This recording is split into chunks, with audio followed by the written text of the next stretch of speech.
Listen, my sons, to a father's instruction. Pay attention and gain understanding. For I give you sound teaching. Do not abandon my directive. Proverbs 4. And very truly I tell you, the son can do nothing by himself. He can do only what he sees the father doing. Because whatever the father does, the son also does. For the father loves the son and shows him all he does. It's from John chapter 4. Make that 5. Okay, cool. Well, welcome to the first episode of the DadPod. A conversation on life from the perspective of a Catholic dad and sons of the Father. This is a place where any bod is welcome. We aim to provide practical wisdom for everyday life. My name is Chris Pickup, and with me is my close friend, brother, and beast of a man, Benjamin Turland. Benjamin, how you doing? I'm doing good, man. Super excited, super stoked that we're doing this. It's been a thought for a long time, so I'm excited to get this thing rolling. Yep, it's been a little while in the making, and I'm glad that we're finally here. We're finally at day 1, episode 1. Well, as the first two scripture verses of this podcast kind of alluded to, the goal of this podcast is actually not just to provide you our words, our wisdom, but our hope is actually it's a place where the Father can speak into our lives. Yeah, but the emphasis on this first episode is actually to introduce you to ourselves. Who are we? So, Benjamin, who are you? What are you into? And what's one weird thing about you?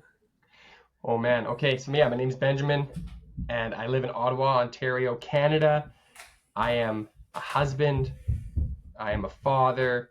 I'm a son. I'm a brother. I'm a disciple of Jesus, and yeah, I've been on this journey of discipleship since I was about 17 years old. I'm originally from a small town in the West Coast, which you see kind of mountains behind me there.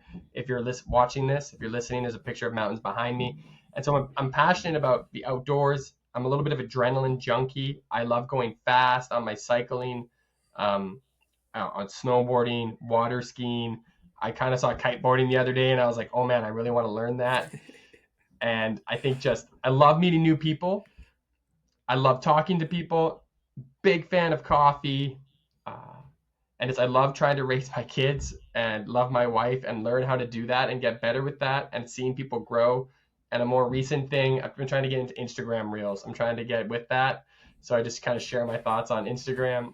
Hey, you're doing a good job, What? man. You're doing a good Thanks, job. man. Yeah, I appreciate that. And one weird thing I think about me is I got one leg shorter than the other, actually. So it gives me a little bit of a Mm. swagger or a little bit of a wobble or a little bit of a uniqueness. So some people think I'm always injured. Other people think I just finished leg day at the gym. Neither are true. It's I just the thought way that I was just your walk. power walk. I thought it was your power walk, like when It's you my walk into dad's a room. stance. Yeah. But yeah, so Hey, it's just something about me. it's working for you. Good job. Thanks. And my name is Chris Pickup. I live in Halifax, Nova Scotia. I'm from right here in Halifax.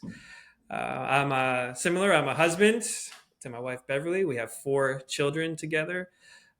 Disciple of Jesus, probably above everything else. I was raised in a Catholic household. I really got into my faith when I was about 15 and have spent years in ministry, a decade in full-time ministry. So my Catholic faith is something very important to me for sure. I'm also really passionate about topics like real estate. I'm really into real estate.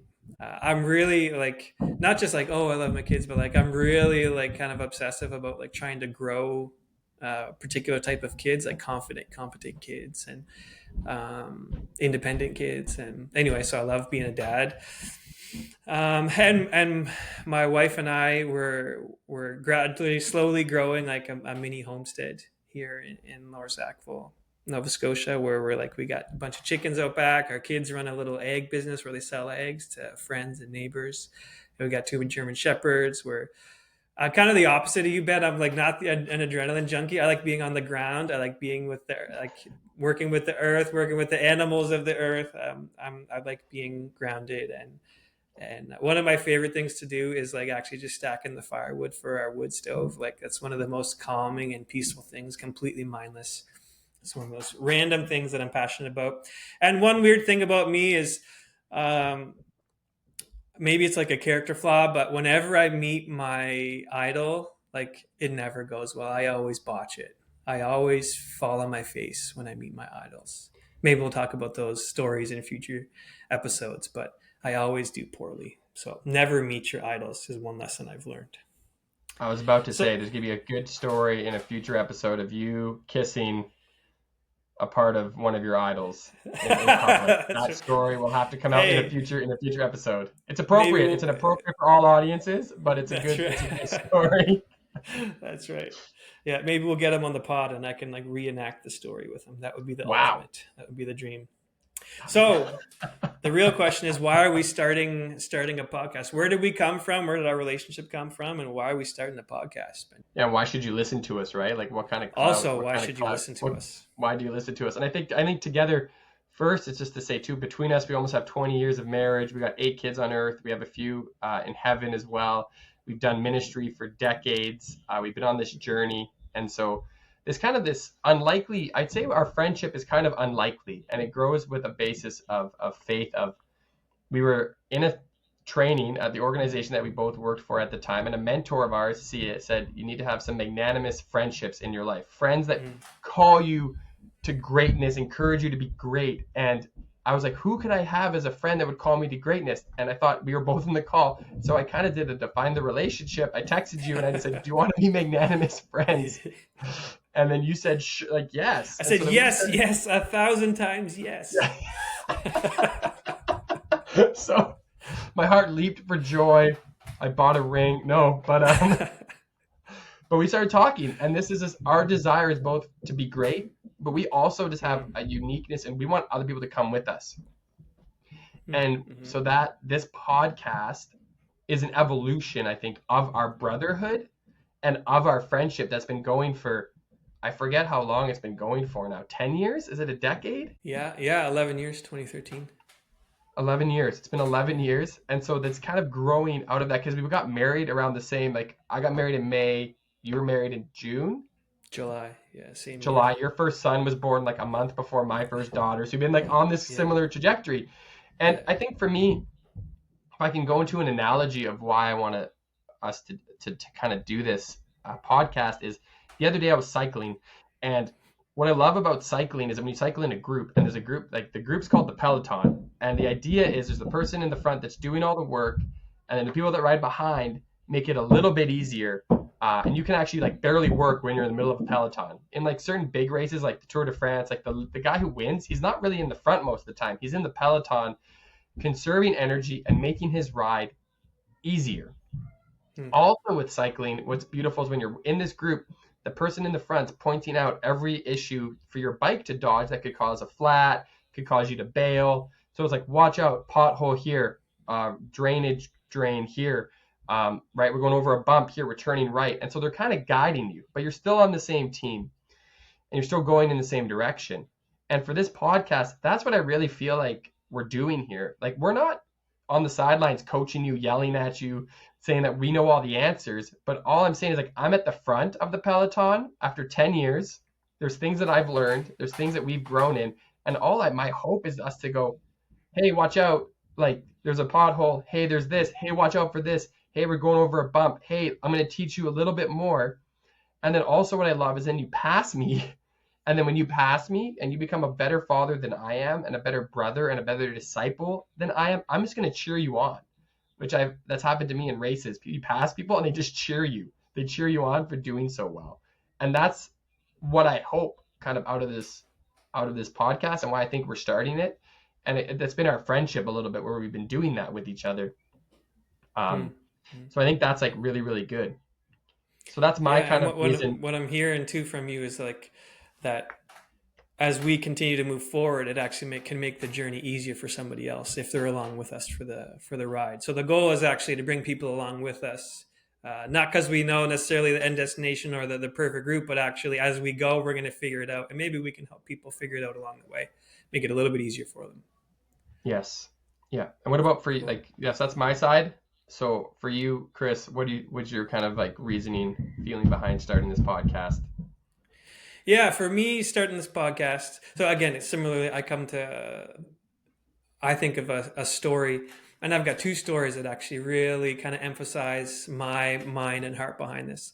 And one of them was from a time I was actually in Sydney, Nova Scotia for work. So I just went to mass by myself on a Sunday, and it was like a kind of typical, it was kind of a typical rural church in that it was almost entirely older people, and then there was just one young family sitting at the back, and their kids were squawking the whole time.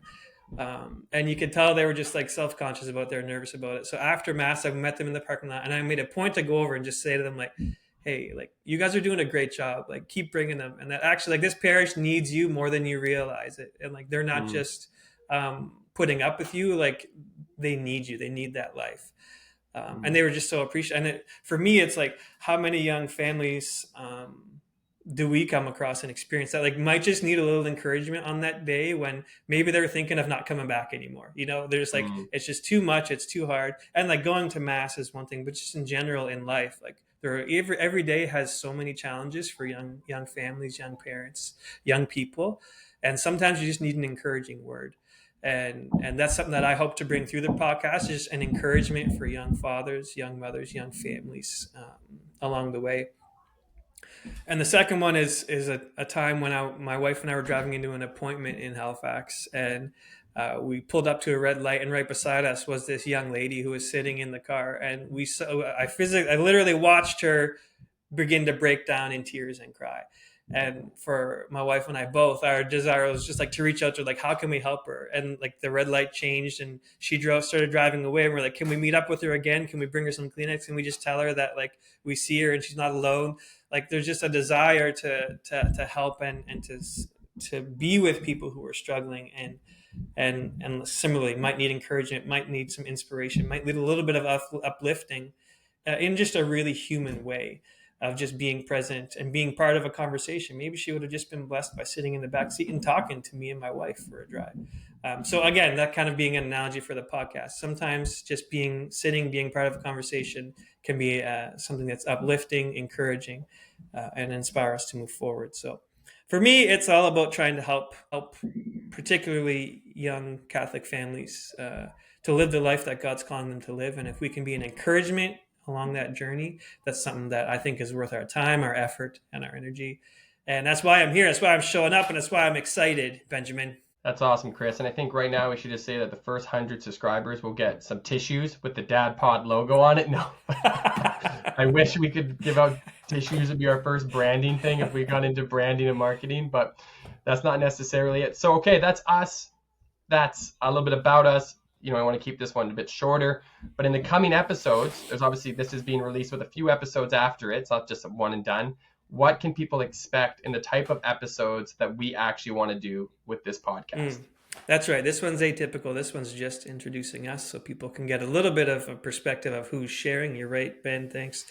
And coming up, we're going to be sharing our own conversations, our own stories from our life, as we've said, as disciples, as fathers, and as husbands. There's so much practical wisdom that comes from just living the life day in and day out, living it intentionally. So we're going to share from our own stories and using our own conversations. We're going to invite you into that conversation and hope it's a blessing for you. The second thing we're going to do is we're going to actually have a lineup of priests that we're going to bring on to share their spiritual fatherhood. To share their own journey of faith, their own journey of working with families, and the type of advice that they can bring and wisdom they can bring to our journey, because they have so many conversations, and they witness so much from a different perspective, and we'll invite them to share their spiritual fatherhood with us on the journey. The third type of show we're going to do is something called Seeking Out Sages. And the reason we're doing this is because there's a certain type of wisdom and a certain type of knowledge you can only get through doing things like over the years. You can't get it in 10 years of marriage. You can't get it in being a father for 8 years. It takes 20, 30, 40 years to learn some lessons.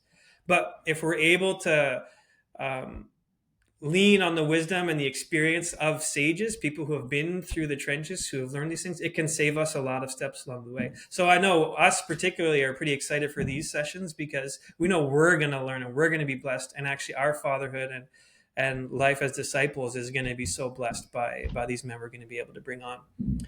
And then the last thing we're going to do, it's going to be like interviews with young parents, young fathers, to come on and share their stories. And that's the goal of that, is actually to make the journey relatable, to see other people who are living the life that you might be living, or that you aspire to live, and make it relatable, and see how people are having wins along the way.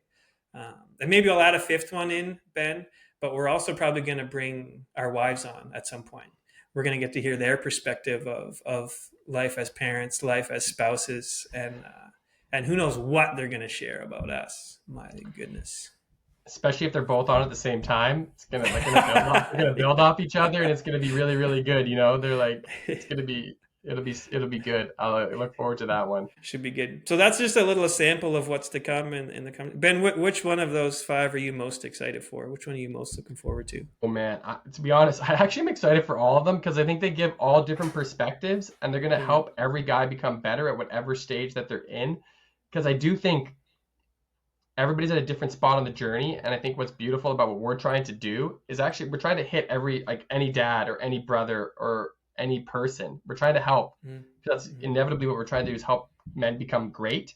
And so I think that these are these areas, and to give a bit of variety of kind of what we're offering, and just I think people can kind of pick and choose what they like, and I think it's going to be beautiful. But personally, I like the Sage. I always like talking to those guys that are farther along in the journey than me. But I am interested specifically to hear the priest's perspective too, to actually talk to them about fatherhood. I haven't heard that. I'm sure it's out there, but I haven't heard that a lot. So I'm super excited to hear that and to dive into that with some priest friends of ours. Yeah, I think there's going to be some gold nuggets in that for sure. Yeah. There we go. So this is it, the end of episode 1. This was a quick summary of who we are and what you can expect in the coming weeks and months to follow. So if this sounds like something that's going to be of interest to you or someone that you know, please consider subscribing, sharing it with that friend that it might be a blessing for, and come along for the journey as we continue to seek the Father's wisdom, seek to hear his voice, and ultimately to give us fuel for the journey. So I'm Chris Pickup, and on behalf of Benjamin the Beast Turland, we are signing out. Peace.